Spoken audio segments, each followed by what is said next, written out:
cutting through the bar, making his way to the stage. Please join me again, James Franco. Hey, how are you? Good. Thank you. Thanks for coming. There's a microphone here for you. Right. Should I hold it? Yeah. This way. Got some people on your picture. Yeah, I meant them. Okay, very good. You and I were on a similar flight, on the same flight to Telluride last weekend. That little tiny, the little one? The little tiny plane going from. Did you say hi? No. I don't think I did. We were on it with Shia LaBeouf. You had your head in a book. Shia LaBeouf was up a couple seats up front. Shia really had his face in a book because he didn't say hi to anything. I would have said he had hi. his hat down. I was sort of gripping the chair. There's, Telluride Film Festival takes place in a beautiful part of Colorado, mountains. It's wonderful. But to get there, you got to take this tiny plane. You didn't seem to be bothered by it. I was a little shaken. Well, I know it's expired, but I did get my pilot's license at some point, so I've been through plenty of rocky.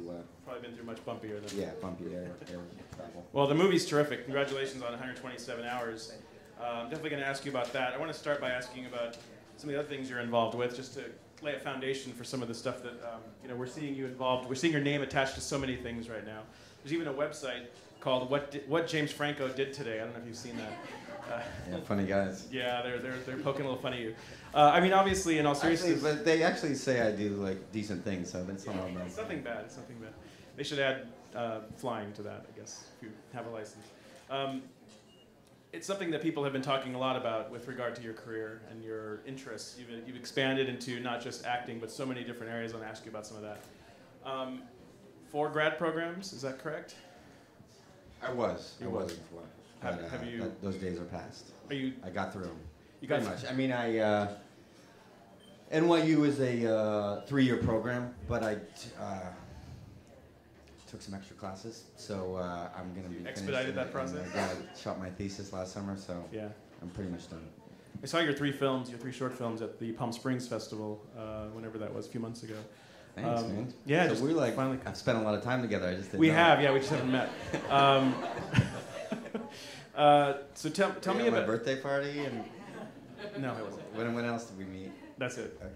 I missed your movie in Telluride. I missed your movie in Tribeca, which just got distribution Saturday night, which we'll talk about. Yeah, the documentary about Saturday Night Live, yeah. which actually premiered at South by Southwest. Right. We were just talking about that, but so we got a lot of interest.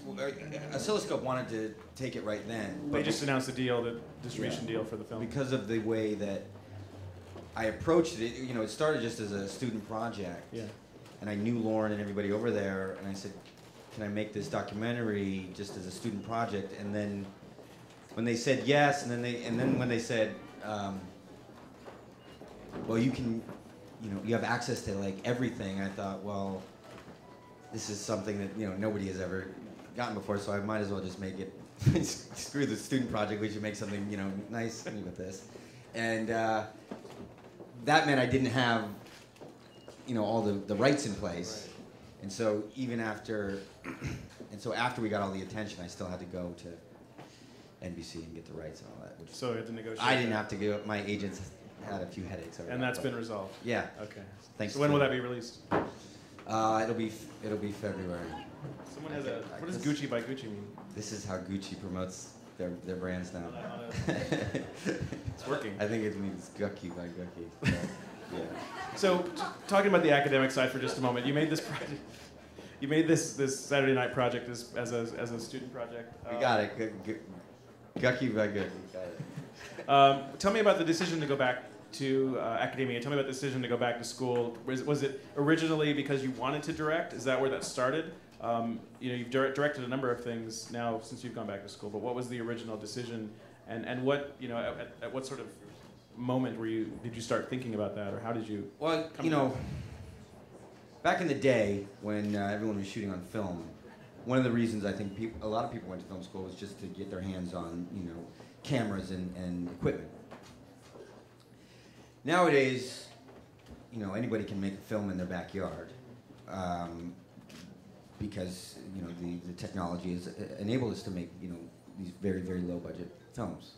So a lot of the reason people go isn't necessarily for the facilities, although that's still there a bit, and NYU has incredible facilities. But for me, I've been acting in films for over a decade, and I had even tried to direct some of my own movies, low-budget features.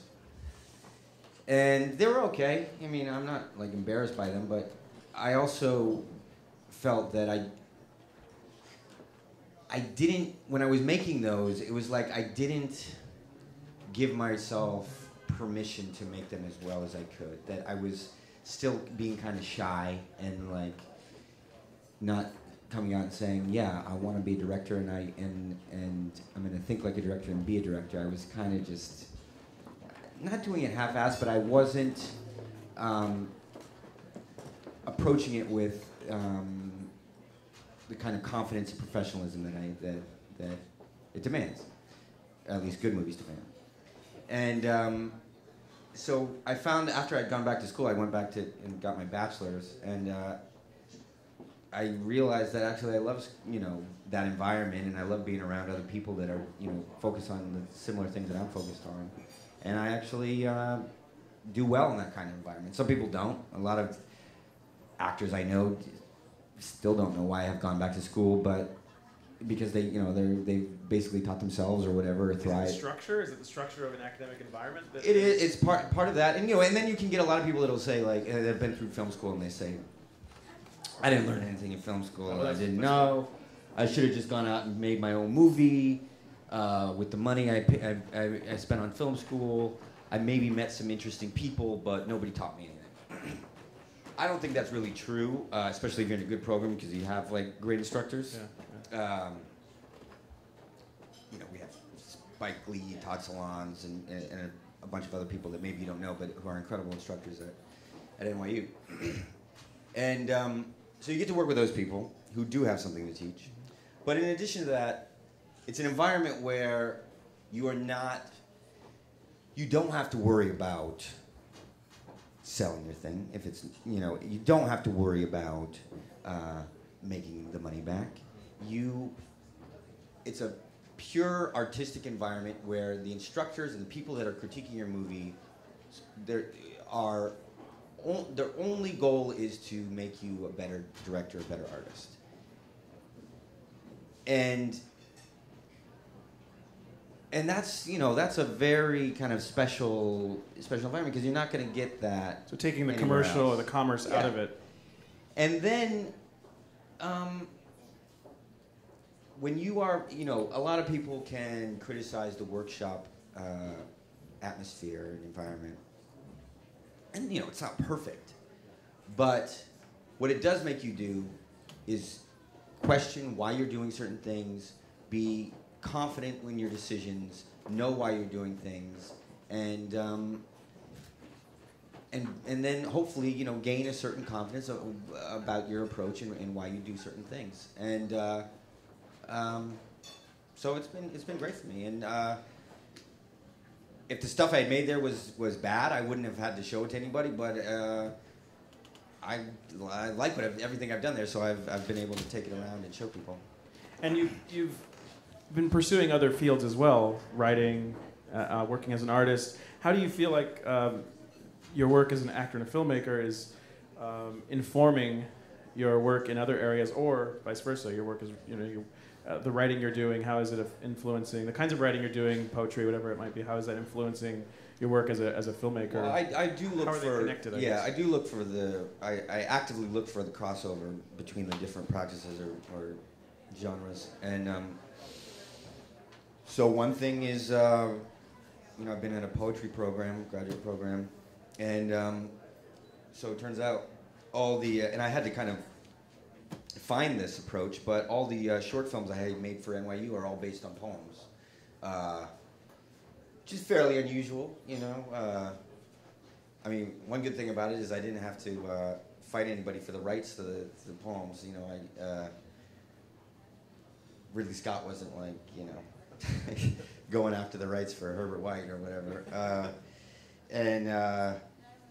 But it's opened up like a new kind of approach to film for me, where this adaptation process is different than adapting a short story or a novel, where in general, you know, a short story or novel is going to have a narrative. Maybe it's not linear, but it's going to, you know, tell a story in a different way than generally a poem would.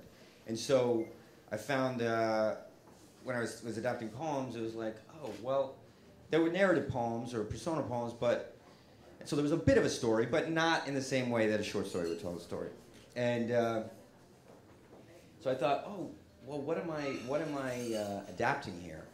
So I'm adapting kind of a bit of the story, but I also have to then sculpt a bit of the story because, you know, a lot is missing in the poems, a lot is just suggested.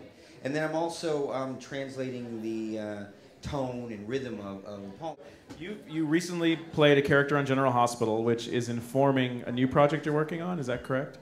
You're editing that together now, or how is that? What's the current stage of that project, or what is that? So that has a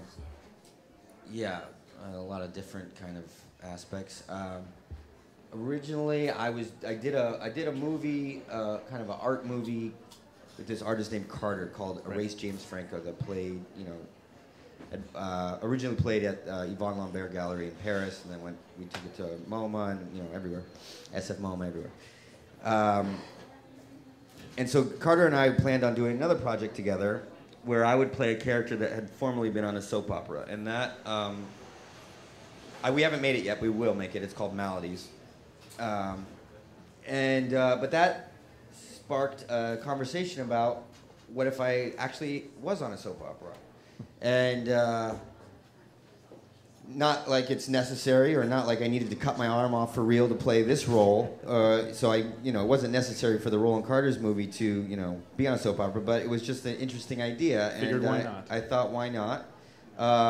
My manager represents Steve Burton on General Hospital, so I said, I want to be on General Hospital. Can you make a call? And he did. I'm sure they responded very quickly. They responded really quickly, and they were very excited. I was working on a film in Ireland at the time, and they called me up and said, this is great. You can do anything you want. What kind of character you want to play? Do you want to, you know, write for it, or what would you like to do? And I wanted, I just wanted the full soap opera treatment. So I decided that my input would be minimal. All I told them was I wanted my character to be an artist, and I wanted him to be crazy. And I wanted them, I wanted their version of that. And it turned out to be such an amazing kind of atmosphere, because they do turn out material at such a fast rate that they can kind of go absolutely anywhere. And so they created this character who is kind of like, came from, you know, doing graffiti on the streets and moved into like installations based on murder scenes, and maybe he was doing the murders, and then does paintings and photography and all this.